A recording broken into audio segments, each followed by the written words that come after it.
These are, everything here is pointing towards the southwest. Just to set the stage for you.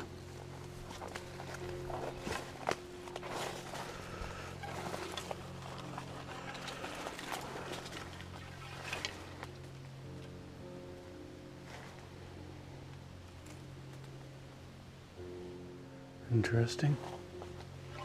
There's a little arch behind this one too. Right over here.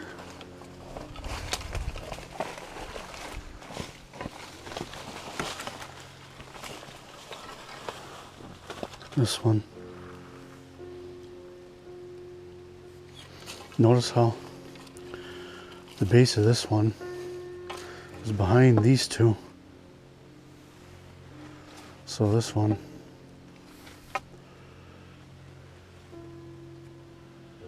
I'm just going to go ahead and say it. This one was pulled down by probably a gugway or something and stuck underneath this one. I mean, look at the vertical tear in the pith. Now, if it was one rotten spot, you wouldn't see that. It'd be one localized little spot to where it rotted and fell. But the power that something, that's got to be what, I'm 5'11". So that's another, that's about 8-9 feet off the ground. The point of that break. And this thing, it's got to be 17 inches diameter.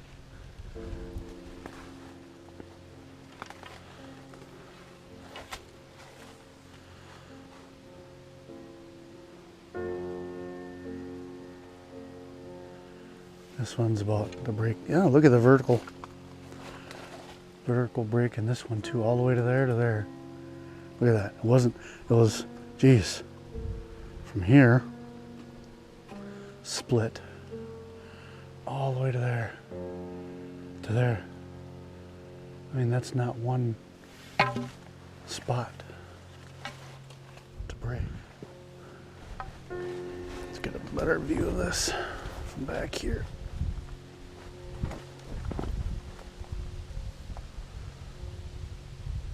Let's take a slow stroll this way, just underneath all this, take it all in.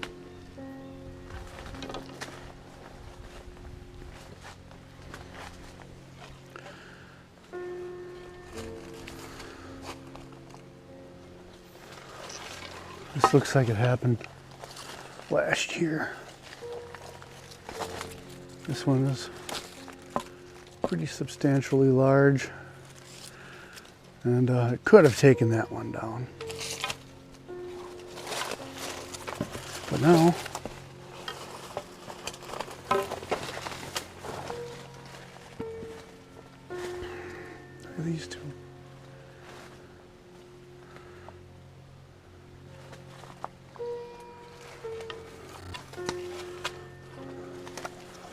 I'd be remiss if I didn't continue walking in the direction that these are pointing. Take a little rear view pan of this whole thing real quick for you.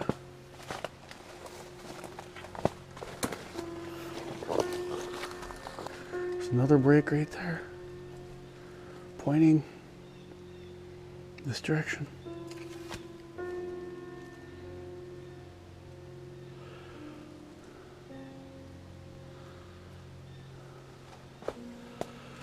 Does that mean I should go that way? I don't know if you can see that one, but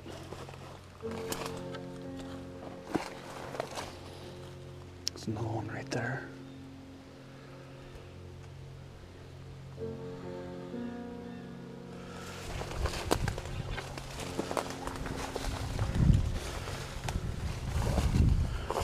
back out to the trail.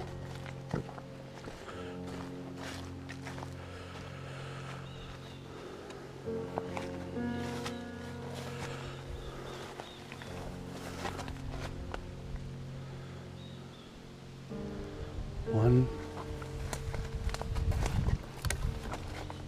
two, three, four. 1, 2, 3, 4, 5, 6, 7, 8. 8 more. And there's the original mess there.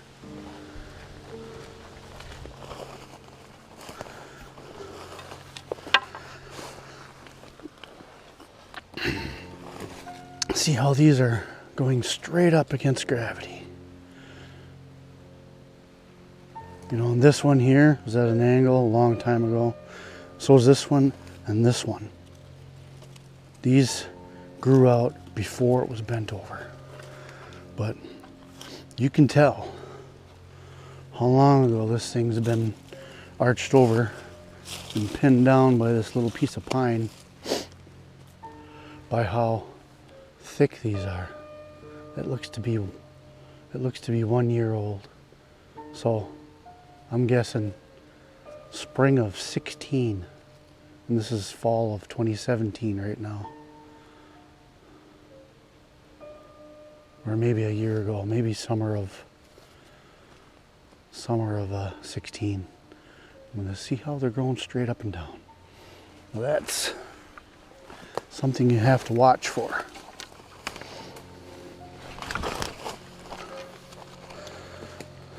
Okay. See this one at an angle. This one grew before it was arched over. So did this one at an angle. Angle here, angle here. But these growing straight up against gravity. This happened a while ago. Yeah, we got tons of arches here. You see now this one here. Look how old this one is. See this? Look how thick that is. It's going straight up against gravity. If the tree was all of a sudden straightened out again, that branch would be going out at us. I mean, how often do you see a branch going straight out like that? See that? This would have been bowed over a long time ago. So they're coming back. They're returning to this place on a regular basis to make sure it's always marked. And we're going to keep going down, or up, I should say, upstream, until I don't see these stick structures anymore. Well, these aren't.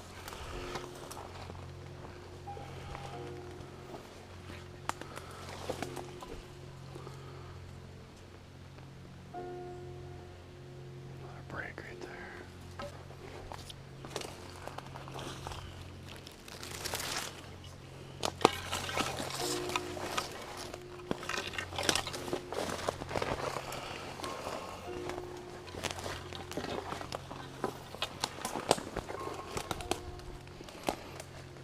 Got some scat.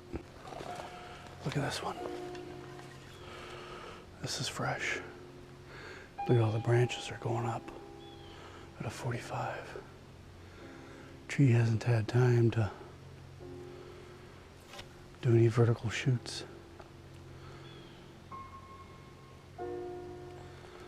It's a fresh one.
Yeah, this is a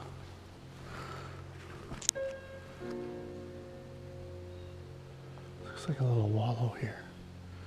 We got all kinds of incongruency going on here. I don't even know what to make of it.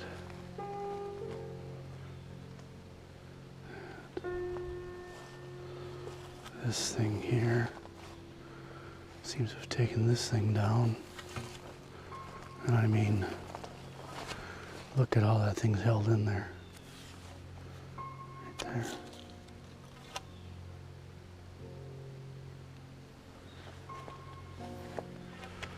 And this.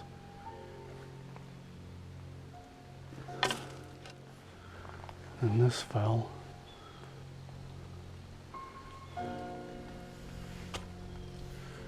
Yep. This one fell last. Second to last. And this one had to have fallen before any of these. Yeah, this one looks like it's been rotting in the ground for Lord knows how long. And that one looks relatively fresh. And that one too. And we've got another kind of a leaned in on that.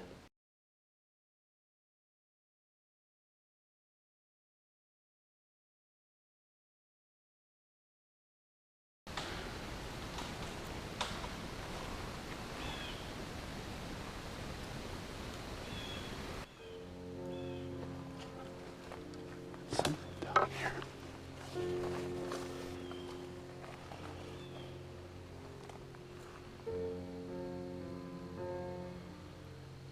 Something down here.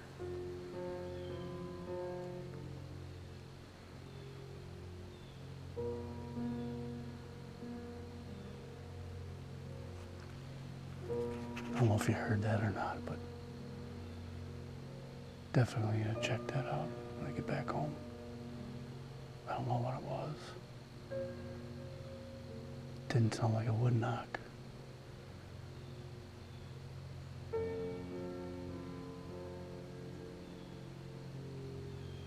It sounded like something running and breaking branches.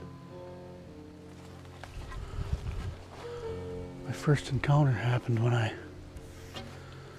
was out mushroom hunting, and I came across a spot like this. It was just so beautiful I had to stop and pull out my camera, my phone actually, try to take a few pictures. And yeah, that's when my first encounter happened.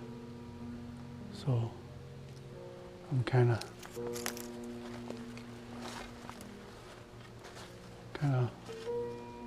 biased towards these little lush carpet type of spots. Top of the ridge isn't, see that light? So you can see the light meets the ground. It's, if you ever want to find the, if you're on a slope and you need to get to the top,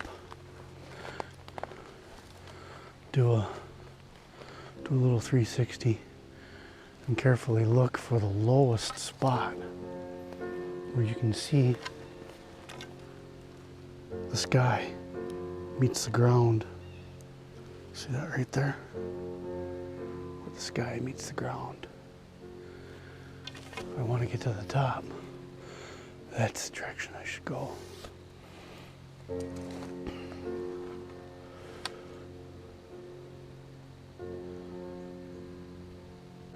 That tree, that break is too big to be significant. Could have broke under its own weight.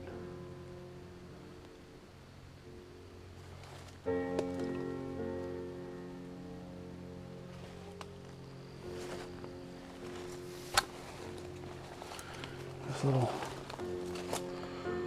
what are they? Practicing limbo dancing? Look at this little thing. Broken here a long time ago too. Yeah, look at this. Ooh. Yeah.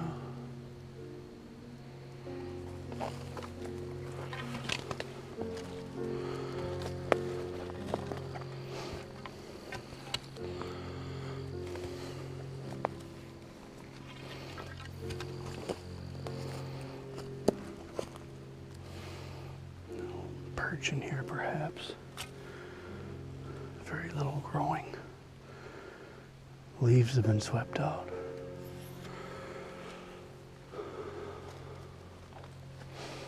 Okay. 2 improbable arches here. And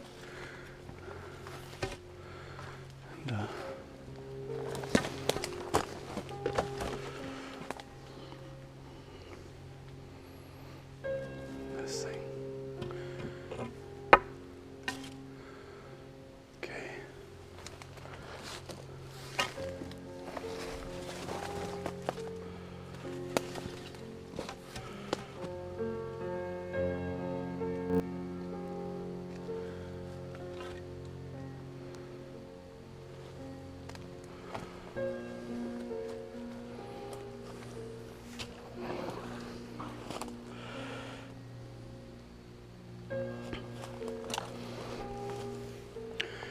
Leaves on this are still pretty green. No vertical shoots yet on this. And if this was to impact it and then bring it down, it would have hit here and then slid down it. You'd see some scarring in here. Somewhere in here, but the nearest scarring is right there. This has been pulled down and tucked under. See that? And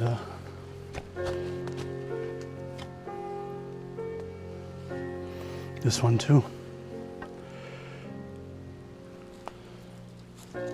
And another thing I wanted to note was the fall plane. I mean, this one.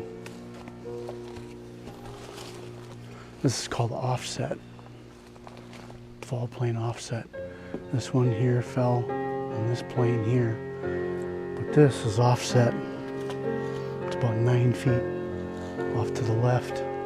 Plus there's 2 other trees and they're adjacent canopy there that would stand in the way of this thing's canopy. And this is fresh, but the shoots are not going vertical yet on this. This happened very recently. This one and this one happened very recently. And I don't believe that with this offset, the distance from the fall plane here, I don't believe this happened naturally, or this one.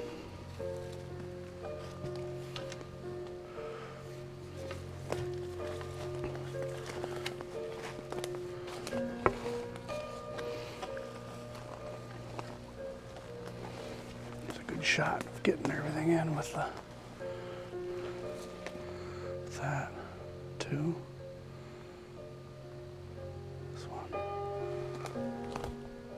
This arch and the break behind it too. Doesn't appear to be anything. There's another break right there, but I don't know. We'll just note that for now. Maybe. This is 1.5 eyebrows. If you put it next to what I just saw 50 yards that way, This one, talking about these 2 arches this fall, this break. Look at that thing. Well, they can climb. They'll get up there. They can climb. And that thing's draped down over the top of that, and then there's another. See, this one is arched underneath that. That one back there, arched, comes down underneath. So this little area right here, I'd give 1.5 eyebrows. 1.5 eyebrows. My rating system, that's like a 7.5 out of 10. But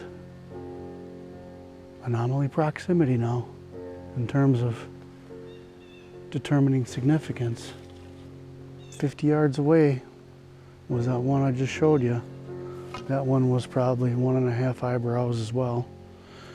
But they're close enough together to where they both get a score of 2 eyebrows. And actually the whole area can be lumped into as one structure then, seeing as I'm using the anomaly proximity principle. Yep, I will be marking this one on Google Earth. All right, continuing on. Who knows? Yeah, I'm seeing, look at this here. I'm seeing impressions everywhere.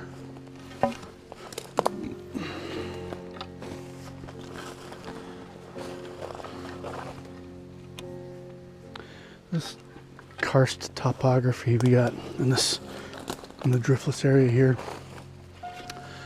Unless you get down on the creek bottoms or find somewhere where there's mud, isn't very often. You're not going to find good prints. You're not going to find good footprints.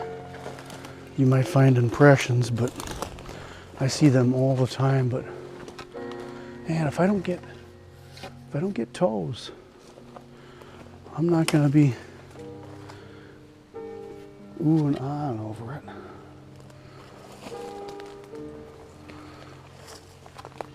Could be anything. We don't have bear here, so anything large, according to mainstream science for the kind of critters we got around here, anything large is going to be deer. There's no bears and no wolves, yet I've heard from several different wildlife biologists that there is predation in the driftless area. But they, as yet, don't seem to have a clue what the top of the food chain predator is in this area. I'd love to be in that room and just slowly raise my hand, sit in the back and go, I've got some observations. And just let them ridicule me all night long.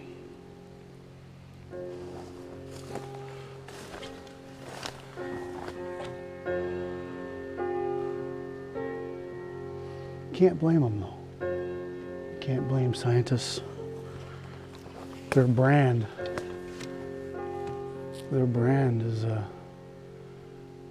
is intertwined with credibility. They're inseparable. You can't separate one from the other. And they're no different than any other blue-collar working person out there. They got to do what they got to do to protect their family, their income.